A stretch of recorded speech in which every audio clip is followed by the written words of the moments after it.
Since you clicked on this video, you most likely already know who Bruce Lee is, but in case you don't, I'll sum it up for you. Bruce Lee was a revolutionary figure in martial arts and an actor, and is widely considered to be the father of mixed martial arts.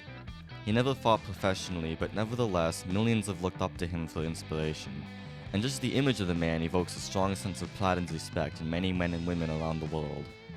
The movie Fist of Fury is one of my favorite martial arts films, but it wasn't always that way. For a long time, I really didn't understand the story being told and thought it was just mindless violence. But when I watched it again in the original Cantonese with English subtitles, I was able to slow down and really absorb what was going on, as opposed to laughing hysterically at the English dub whenever anyone said anything.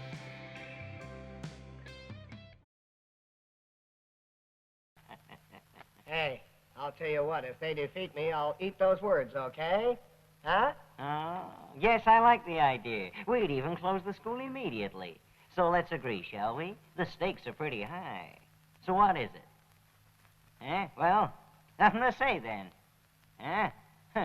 Well, if you won't fight with us, think of what all the other schools will think of you afterwards. So then, how about you then?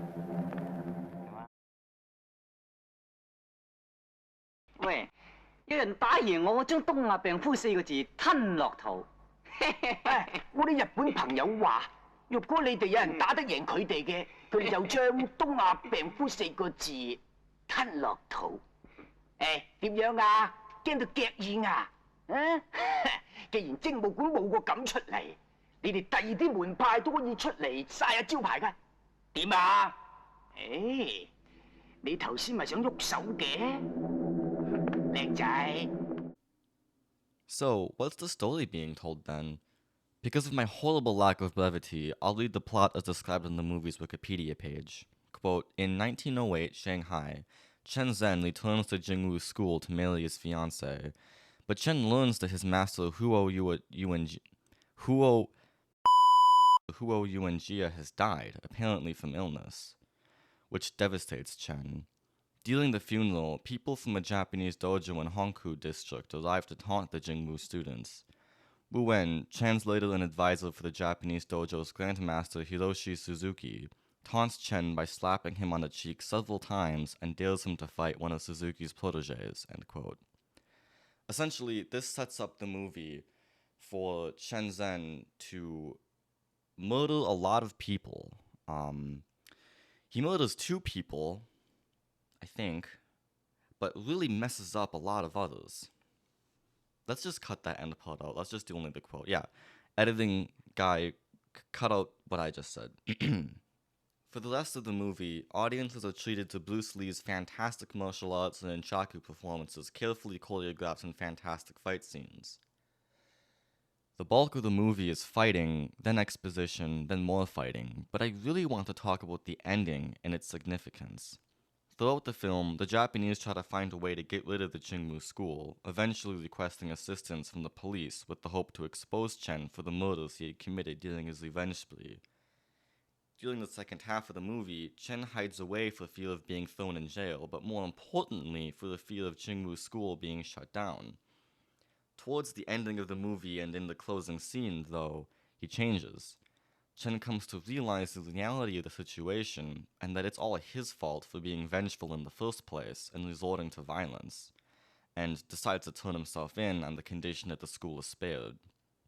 But when he walks out of the school, he isn't met with a police escort to the jail, but something else, something far more sinister.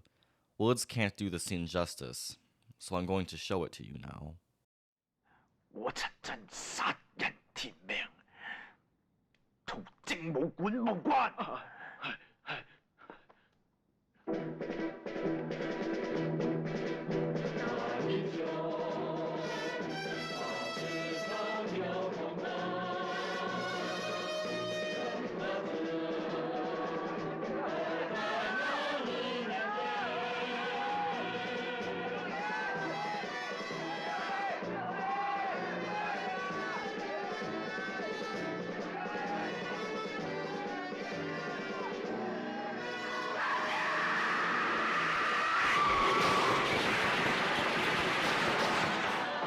That look, that scream, it's a mix of emotions.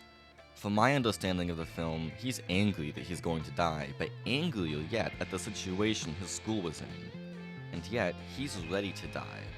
He got his revenge, and now nothing else, not even life, could top that. So about the video's title. Why do I think this movie is the peak of masculinity? It's because of an increasingly uncommon virtue in our world. Understanding that you messed up big time, and then facing the consequences for your actions head on. On the surface, it's a movie about mindless violence and murder, but look into it just a little bit, and you can see a misguided, albeit powerful role model.